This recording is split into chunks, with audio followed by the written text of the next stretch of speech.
At the beginning of the story we are shown in a country, where the country is waiting for a prophecy to come. The scene then switches to where we are shown a child try to catching beetles in a mountain and suddenly a light appears next to him. From within the light appeared a grandfather and a girl who suddenly asked to get to know each other. The boy was named Satou and the girl who asked him to get acquainted was called Hime. Hime also asked Satou that he had to keep tonight's incident a secret and in return Hime would make one her friend. At that time a white light suddenly appeared and it was shown that it was a flashback of the initial meeting between Satou and Hime, where since then he had been determined to protect Hime no matter what happened. 10 years have passed since that incident. Activities were going on as usual. Hime made breakfast and told Satou that he had to get up immediately. They are grown up now. Hime has become his neighbor. It turned out that summer break will come. In his mind, he said that she had changed since the first time they met. Satou accidentally saw her necklace and made him not focus on eating his food. After that they immediately went to school and said goodbye to Hime's grandfather. On the way to school, Satou saw the ring necklace that Hime was wearing around her neck. Hime explained that one day she would give it to someone when she got married. Satou remembers that when he was little, Hime once asked him to marry her, but Satou thought it was just a joke. When school activities entered break time, Hime also showed the results of her grades to her friends. It seemed that Hime was the popular girl at school. Satou's friends also feel jealous, because Satou can be close to Hime.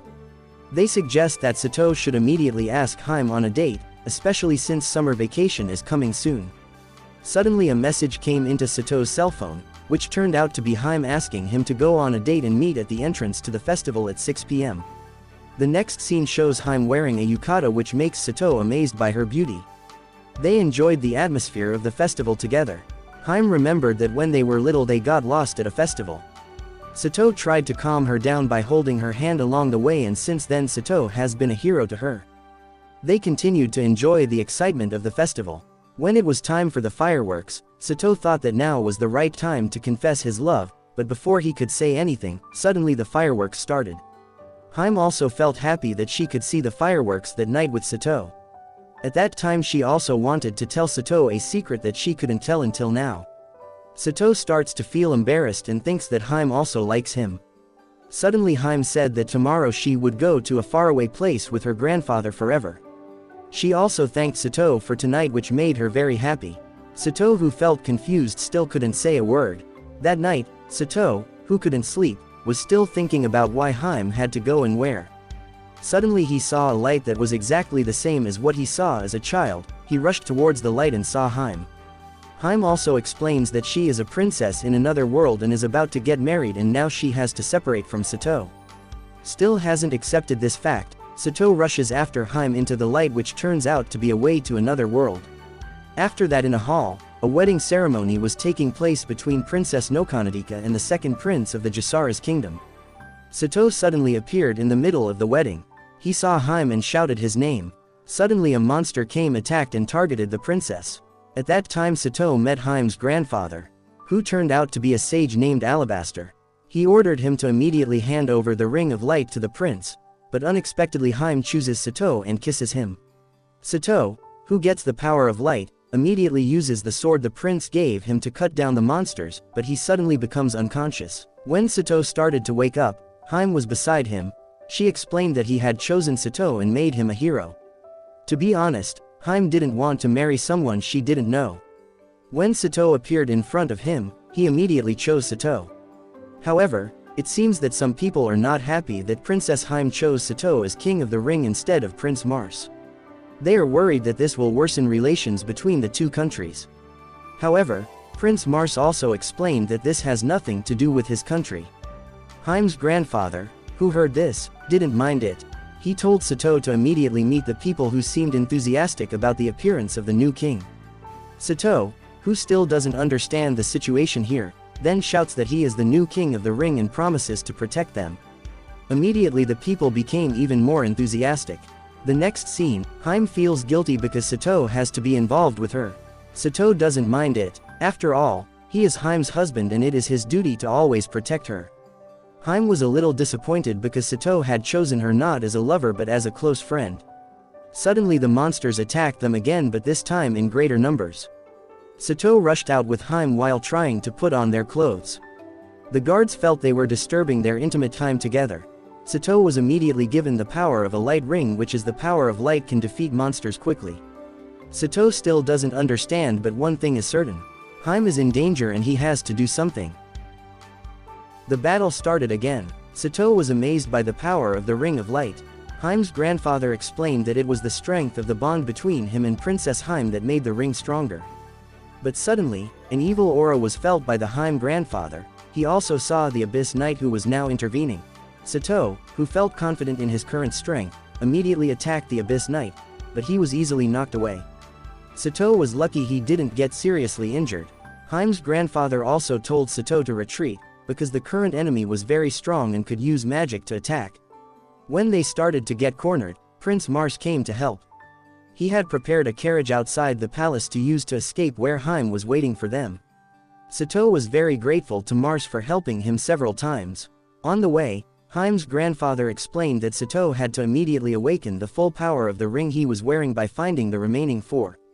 Satou was surprised because there were 4 more rings that he had to get, which meant he had to marry the owners of the 4 rings.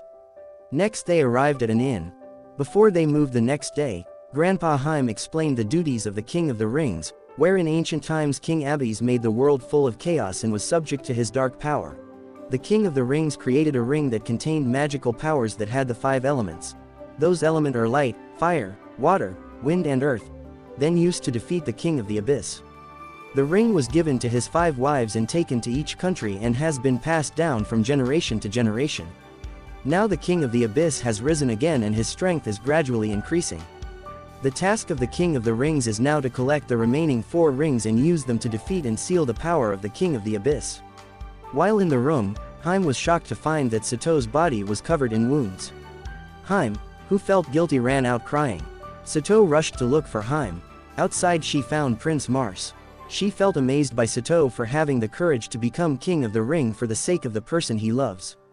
He also told Satou to look for Hime in the front garden area.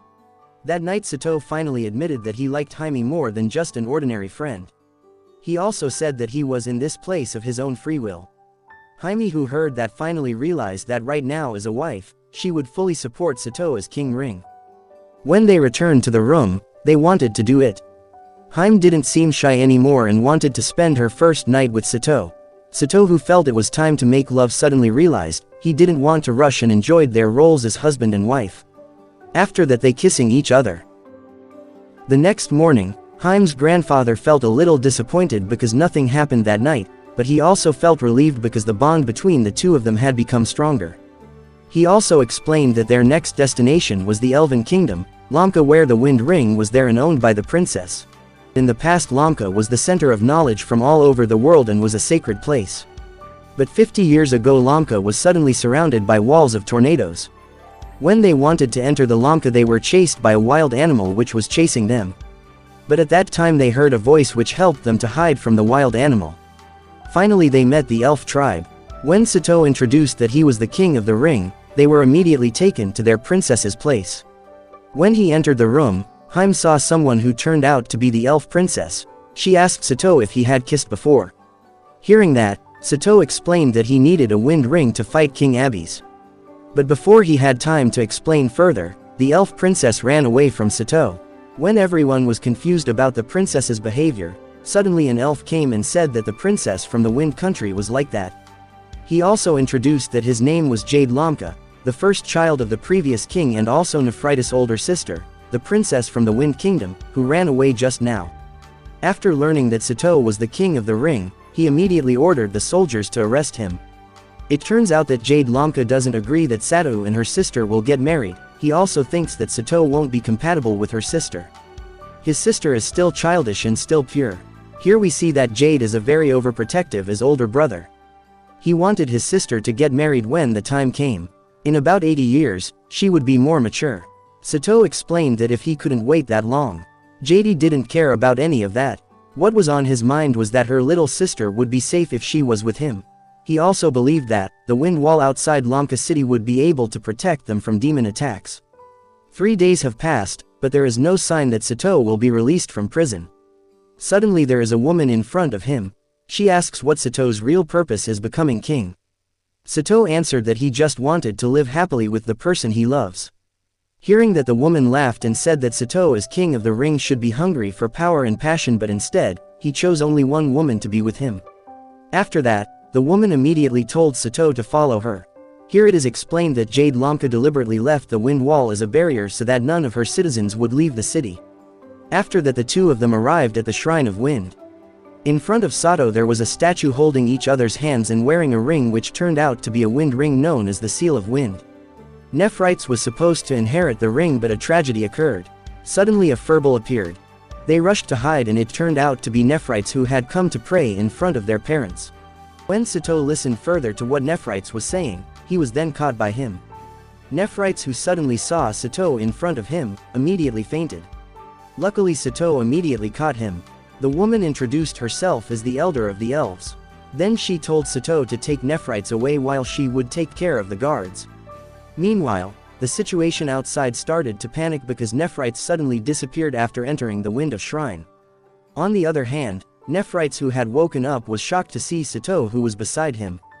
Jade, who felt angry when Nephrites was with the Ring King, immediately ordered the soldiers to look for him.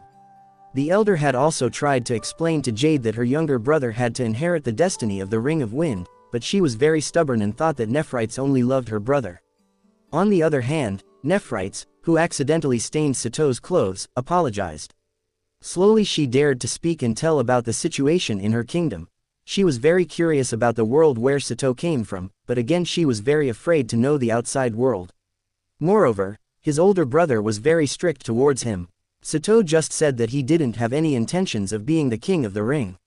He also explained that Hime was the only girl he loved. Hearing this, Nephrites promised that she would also try his best to overcome his fear. When they came out, they met Nephrites' older brother, who was already feeling angry. Nephrites tried to explain to his older brother that the king of the ring was not a bad person. However, his older brother didn't just believe it. Seeing his older brother who was very angry, Nephrites didn't dare to fight him. The elder appeared and said that she would take care of the king of the ring. Jade, who felt he still respected the elder, immediately left but said not to see his sister again. After that, Hime, who was worried about Satou, seemed a little jealous because of Satou's closeness to the other ring princesses. The elder appeared in front of them and introduced his real name, Peridot. She also told them how Lamka had been covered by a wall of wind for many years. It was mentioned that long ago the mother of Jade and Nephrites had a sibling who apparently fell in love with a traveler. Unfortunately, many people doesn't agree with them and spread rumors that were not true. But suddenly the traveler never saw her again. No one knew where he disappeared. At that time Hime's grandfather appeared and said that the ring was a symbol of power. Many people misused the power of the ring. Peridot continued her story about the fate of the daughter who was left behind by the traveler. People felt satisfied when they saw that she had been abandoned by the traveler. With desperation and anger, she left Lamka and said that she cursed the city to be destroyed, swallowed by abbeys. That's why the elves, who are known for their long lives, live in fear because of this curse. Because of this, the mother of Nephrites, who is the successor of the Wind Ring, released the power of the wind which was intended to protect Lamka from this curse. However, there is a price that they have to pay, where Nephrites, who is now the successor of the Wind Ring, cannot leave Lamka. Since then, Nephrites has become a weak person because she has to stay forever in Lamka, where she continues his mother's will. Meanwhile, Nephrites was seen crying, remembering the time when his parents told him to always be safe, and immediately turned into stone and released the power of the Wind Ring to protect Lamka. After that they were about to leave Lamka, Hime's grandfather said that their time was running out because Satou had to immediately awaken the power of his ring. When they were about to leave Lamka, suddenly, Abbey's monsters managed to enter the city and started attacking. Jade, who heard this, was surprised because they were able to enter and pass through the barrier walls. Satou, who saw this, immediately rushed to the Wind Shrine because he was worried about Nephrites. The abyss monsters that managed to enter the city began to attack the elf people. Many were injured and panicked, asking for help. On the other hand, Peridot, who was talking to Nephrites, said that they needed her to help Satou defeat the abyss monsters. But Nephrites said that her brother would take care of all this. Hearing this, Peridot was annoyed and said that Nephrites had no empathy for the situation that was happening. Meanwhile, the Abyss Knight managed to enter the shrine where the Wind Ring was. Jade, who had expected him and trying to attack him, but it seemed he was no match for the Abyss Knight. Satou finally arrived at the place. Jade, who saw Satou, was surprised to see Satou. He didn't expect that Satou would come to help. This time, Satou felt confident that he could defeat the Abbey's knights because his bond with Hime had become stronger. After Hime gave him his strength, Satou immediately fought with the Abbey's knights. However, it turned out that he was still having difficulty approaching him. But things aren't looking good. Satou also wonders why he hasn't been able to defeat the Abbey's knights, even though the bond between him and Hime has become stronger. Hime, who sees this, thinks that when she gave Satou the power, she felt something disturbing her mind. It turns out she wasn't ready for Satou to be close with a princess other than himself. Hime, who thought that her selfishness could harm Satou, then ran to the place where Nephrites was. There she begged Nephrites to marry Satou. She further explained that Satou was a good man who was willing to make sacrifices for other people he loved. Nephrites began to realize that he had to immediately take action. In the midst of the battle with the Knights of Abbeys, Hime and Nephrites came and destroyed the statue of her parents, which made Jade very surprised. Nephrites then immediately gave the power of the wind ring to Satou. Receiving that power, Satou became even more powerful. Now he can manipulate the wind according to his will. Finally he managed to approach the Abbey's knight and immediately thrust his sword into the Abbey's knight's face. But again, because his use of too much strength, Satou became unconscious again. When he regained consciousness, Satou was approached by an elf woman who thanked him because he had saved Ramka from a monster attack. Feeling confused, Satou said who this woman was. He was explained that the woman in front of him was the sister of Nephrites' mother, who previously ran away and cursed Ramka. At the same time, she was the Knight of Abbeys who was fought by Satou. She also said that King Abbeys controlled him through a black ring that she took while traveling. King Abbeys apparently lost his physical body during a fight with the previous king of the ring, while his soul was in a place called Varna. Satou also thought that he should immediately get the remaining rings. Satou felt that his body still felt tired from using his new power. Nephrites also suggested that Satou could use a hot spring to heal his body. In the next scene, Satou, Nephrites and Hime are seen in a hot spring. Nephrites also asks Hime what Satou likes because she is Satou's first wife. Hime, who feels that Satou only likes her, says that she and Satou often kiss and spend time together. Peridot, who heard this, became even more curious and wanted to see it. Meanwhile, Hime's grandfather seemed to be talking to the first princess of the Ramka Kingdom. She asked if he knew her lover who came to this place 50 years ago. She only wanted to know whether her lover had died or managed to escape. Hime's grandfather gave an item, which was a gift she gave to his girlfriend at that time. Hime's grandfather also left a message from him that the reason he left his girlfriend was because he didn't want to see the person he loved suffer. Now he lives peacefully in a faraway place. The next day, Nephrites was seen saying goodbye at her parents' grave. Jade came over and said that she was getting stronger mentally. Satou asked whether Nephrites was sure that he would come with her. It was the duty of a princess to accompany her king wherever he went. After all, she really wanted to know the world out there. Meanwhile, Peridot is seen talking to the first princess of the Ramka Kingdom. This is the first time she sees a happy ending for a princess who once held the Ring of Wind. She also believes that Satou will be a good king for his wives. She also asked if they had left. Peridot said that they might have reached the Ramka border. She also wanted to meet Sage Alabaster. Hearing that, the princess was immediately shocked. Here we are told that the traveler in question was actually Hime's grandfather. Satou, who asked what was wrong with Hime's grandfather before leaving Ramka, but he was answered that they had to hurry. Thanks for watching parts 1 to 4. The rest of the parts will be on my channel. Please like and share the video if you enjoyed it, and make sure to hit the subscribe button and turn on the notification bell to keep getting new anime recap updates.